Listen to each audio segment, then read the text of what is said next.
Thank you for having us deliver the youth message this week. My name is Alejandro Chavez, and this is my son. What's your name? Alejandro Chavez. And me? Amelia Chavez. A little louder, please. Amelia Chavez. And I'm the grandson, and they are the great-grandchildren of Cesar Chavez, the guy behind me whose birthday we just celebrated on March 31st. It's a city holiday in Phoenix, in Tucson, and many other cities and states around the country. My grandfather's work was always based in his faith. He was a devout Catholic. He was on the road a lot, but always made sure he was home for midnight mass. Every march, every meal, every union meeting was started with a prayer he wrote, the farm worker prayer. And he always believed in helping people and took a vow of poverty. And that's just the way he was. He didn't think money would solve the problems. He thought you had to touch people's hearts and touch people's humanities. He was also a man of very little education. He never had more than an 8th grade education. But he was always striving to make himself more educated, make himself more knowledgeable, whether it be reading, traveling, meeting people, great conversations. And in doing so, he touched many different religions as well. He had people from all walks of life. In fact, the first person to ever give their life for the farm worker cause was a Jewish woman. And the second person to give their life for the farm worker movement was a Muslim refugee. And the third person was a Catholic man, farm worker. The fourth person, I believe, was agnostic. And I'm not sure about the fifth, but they were the 5 martyrs. And they were men, women, black, white, brown. But their faiths, and we're all different, but yet they all came under this cause. They all came to see that they had a greater good to serve. My grandfather was often tested. He says that his ability to fast was based on his religious beliefs and that his ability to practice his faith.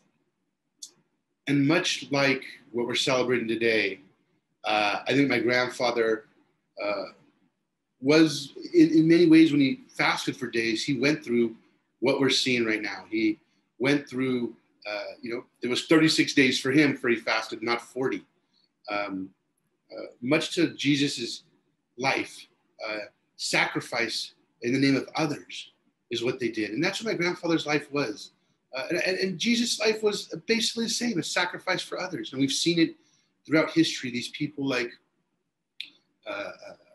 my grandfather, people like Mother Teresa, people like Martin Luther King, different faiths, different religions, or different faiths, or different angles of the faith, if you will. But always believing that in sacrificing yourself and your needs and putting forth others was the best way to help the community. Sometimes even to a part where it risked your life. My grandfather didn't eat anything for 36 days, just water.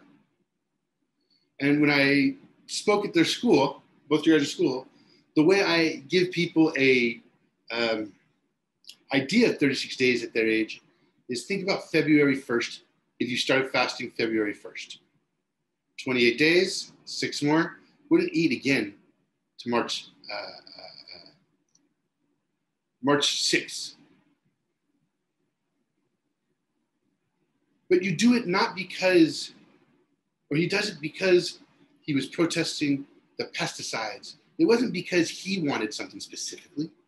It's he wanted people to recognize. He wanted the people to realize the suffrage of the farm workers. They wanted people to see the suffrage of the pesticides being sprayed on the grapes, the suffrage of the violence against farm workers. And that's what I believe that this Lent season was about, and always is.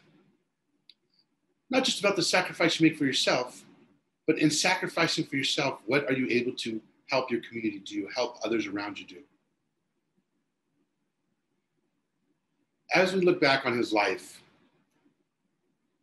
he was a man that I think a lot of times people like children,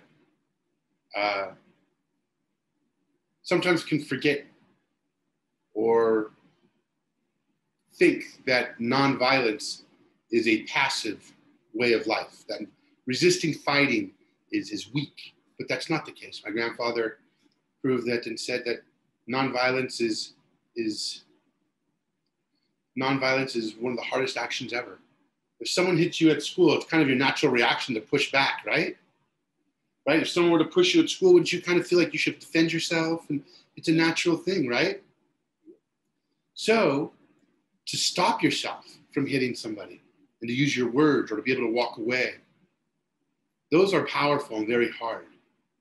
And that's what he used in his tactics, whether it be fasting, being arrested, fasting, being arrested, marching, picketing, organizing. All these were tactics he had, not just for him, but to help others. And they were things that were hard. But he was willing to do it because of the lives and the impact it made on so many people, which we thought would just be farm workers. But there's many more people that learn Tata's lesson other than farm workers, right? Are you guys farm workers? No. Are you sure? Sure. I'm sure. Exactly. Because of Tata's work, our family and millions of families around the country and around the world don't have to follow in the footsteps of their family to be farm workers. They have other options. And so as we're wrapping up this message and we go forth, I want to encourage you all to think about the things happening in the world around you. You know, I always hear these things that said, if Jesus was around today, you know, he would be a radical, quote, radical. But I think that it's more of, you know, if Jesus were alive today, much like my Tata were alive today, and Martin Luther King, you would hear the terms of Black Lives Matter, right? We'd hear people's lives matter, justice for all, right? And so I believe that this Lent season, we can all think back and look back into people in our lives who might not have been Jesus Christ, the man himself, but carry on that spirit of sacrifice for others. And not just the big marks that my grandfather and many others have made, but the everyday sacrifices people make, right? Right. Do you guys make sacrifices to help other people? Mm-hmm. Right? Remember when you did the sandwiches for the homeless? Do you remember doing that when you used to go with mom? Right? And we used to make those bags.